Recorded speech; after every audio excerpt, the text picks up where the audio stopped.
guys. So I filed bankruptcy on Tuesday. I thought nothing would happen until my trustee meeting, which is next month, middle of next month. But I got a notification from my Habit Money app, which has all of my accounts linked, and it said, your Chase credit card is no longer available. It's no longer synced. And I was like, what the heck? So I went and logged into my Chase account online, and my Chase credit card is gone.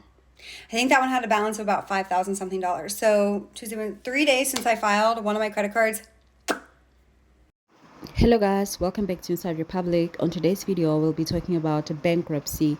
Well, bankruptcy is a painful last resort that brings relief from crushing debt, but also fear, shame, credit damage, legal pressure, and the emotional toll of starting over financially. Kindly like and share this video, subscribe and follow for more videos like this. And to show us some extra love, you can send us some super thanks. We'll truly appreciate that. Now let's watch the following video clips. It's already gone. So my daily finance check-in tomorrow, my credit card balance is going to be less than what it has been. I have no words. I did not think that things would happen so quickly, and this is a process that I'm just so grateful for. And to see my credit cards, basically my debt, start to disappear, like, I just have no words. I'm so excited. So that is like the best Friday the 13th news that I could possibly have gotten. One of my debts already gone. I filed for Chapter 7 bankruptcy, which means that I did not have to repay any of my creditors, even a small portion. And the reason that I was able to qualify for Chapter 7 was because I was not making enough, nor did I have enough assets to be able to repay my creditors to any significant degree. For those who are going to ask, I had $60,000 of debt when I filed for bankruptcy. So that mostly included credit card debt, as well as a $10,000 personal loan. And I would say that I did not actually personally rack up $60,000 in credit card debt. I would say that I racked up probably around 30, and then I had the $10,000 loan, so 40, and then 20,000 of that was quite literally just fees and interest, APR, right? So that is why I'm so adamant about talking about my bankruptcy and why I'm making this series talking about my bankruptcy, because a lot of people's debt is not actually like money that they borrowed or took out. It is also the exorbitant and predatory interest rates that these banks charge. I was privileged enough to not have student loans included in, or to not have student loans, period. So I don't know about including student loans in a bankruptcy. As far as I know, you can't include them, but I would definitely look it up in your state, and also just look up other ways to get your student loans forgiven if that is one of the major contributors towards your debt. The other thing that you can do is you can talk to a bankruptcy lawyer or a debt lawyer. I will tag Jay, who was my bankruptcy lawyer. He works in California, so if you don't live in California, you're going to need to find a lawyer in your area. But he answers a lot of questions about student loan debt, so I highly recommend giving him a follow and going through his content. So I have another bankruptcy update, and it's not the one I was hoping for, I guess you could say. So yesterday around 4:30, I finally heard back from the attorney, and they went over the will and everything, and pretty much said that if we file a Chapter 7, that inheritance, house and land will 100% be taken. So I was hoping for a Chapter 7, and now that's not even an option. It's just not an option anymore. She once again told me about the Chapter 13 and how it would be between $1,300 and $1,400, and she's going to prepare a Chapter 13 so she can get exact numbers. But I did my own calculations, and it should be like $1,150 based on the principal of our debts. But I know they do include fees and stuff, but that's a drastic number of fees to include. And I also did some calculations on my husband's checks, and on a low end month, minus the other expenses, not including those debts of things we have to have every single month, there is only $1,000 to $1,200 left. Therefore, we cannot afford that $1,300 to $1,400. Like, we literally can't afford it. So I have no idea what we're gonna do. So I filed bankruptcy in November of 2018. I think it stays on my record for another 2 years, which is why I'm kind of like, whatever, like I'll just talk about it now because it's gonna pass soon. But yeah, so basically what happened is I won't get into the whole long story, but I ended up racking up $25,000 worth of like credit card and line of credit debt. I didn't have the proper education on money and on budgeting. And when I was able to get a credit card and have credit, I used it. The way it worked for me is I met with a debt person. I showed them all my debts, basically signed over everything to them, and I ended up paying, I think it depends on your income and depends on your debt. I don't know exactly how it works. I honestly forget.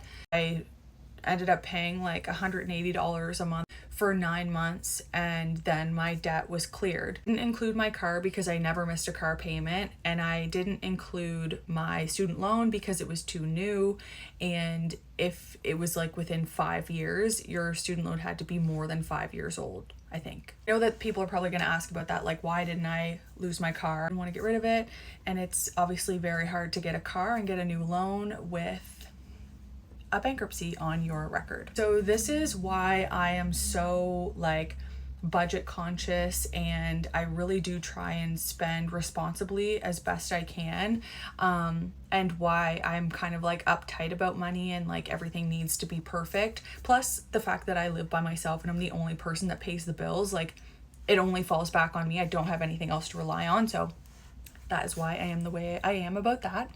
I am 29. I am a single mom. I am filing Chapter 7 bankruptcy.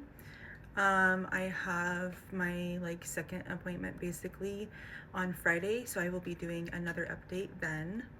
If you are thinking about filing bankruptcy, this is your sign.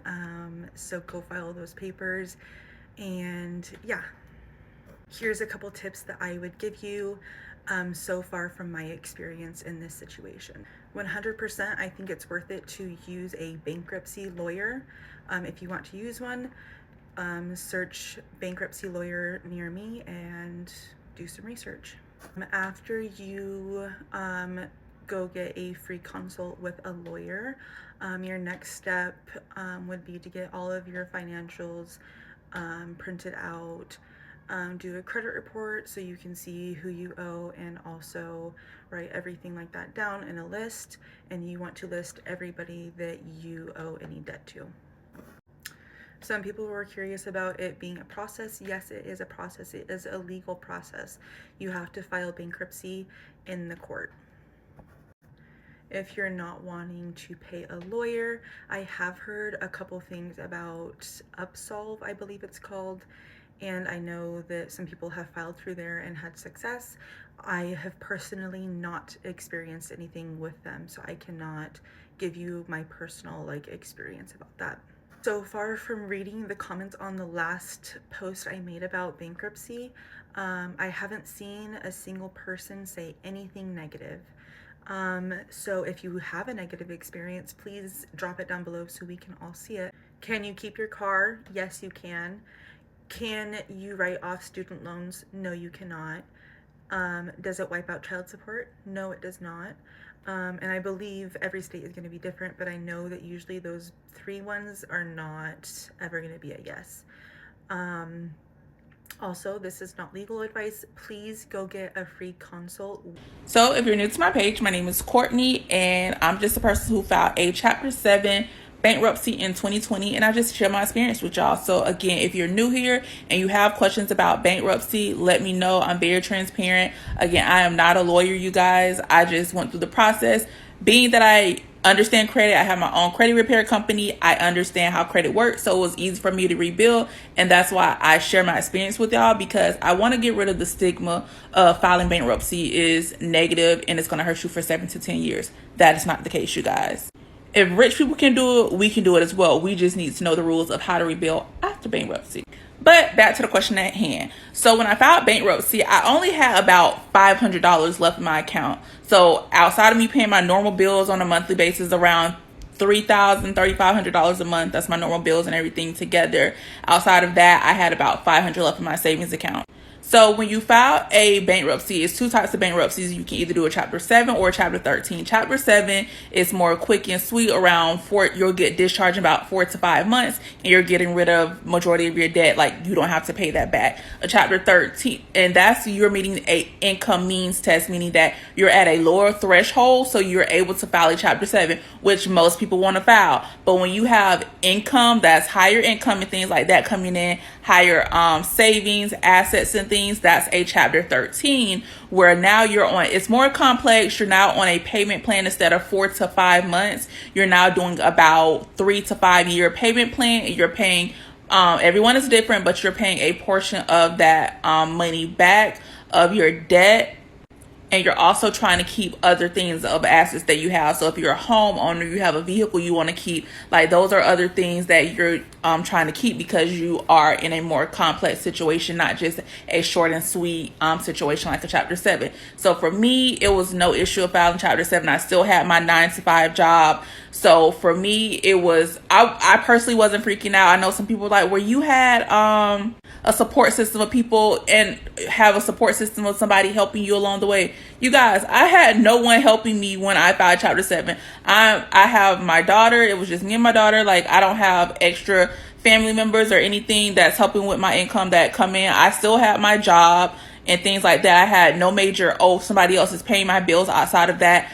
When you are, and again, I'm talking to the single mothers out there, when you are a single mother or a single one income family, you still have to realize that even though you may be afraid to file, I had to look at the bigger picture of me filing. I'm now getting rid of having to pay around $1,000 of credit card payments each and every month. I'm getting rid of a $400 car note.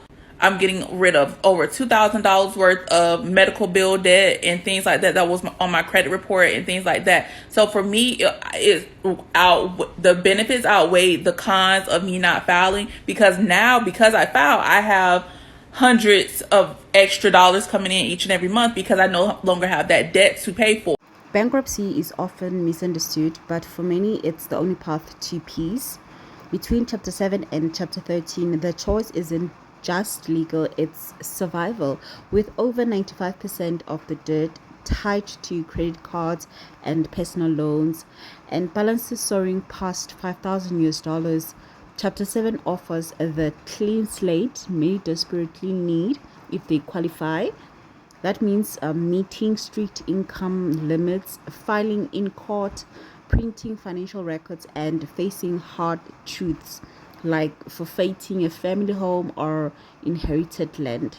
Chapter 13, on the other hand, with its $1,300 monthly payments, simply isn't affordable for everyone. You can't wipe student loans or child support, and the process includes exhausting appointments, but with the right bankruptcy lawyer, there's clarity. When the court approves it, the crushing weight begins to lift. Yes, there is stigma, but that fades. Even the bankruptcy falls off your credit report after a few years. The truth is, rich people do this all the time. And for the rest of us, it's not failure, it's freedom. That's it for today. Kindly like and share this video. Until next time, take care.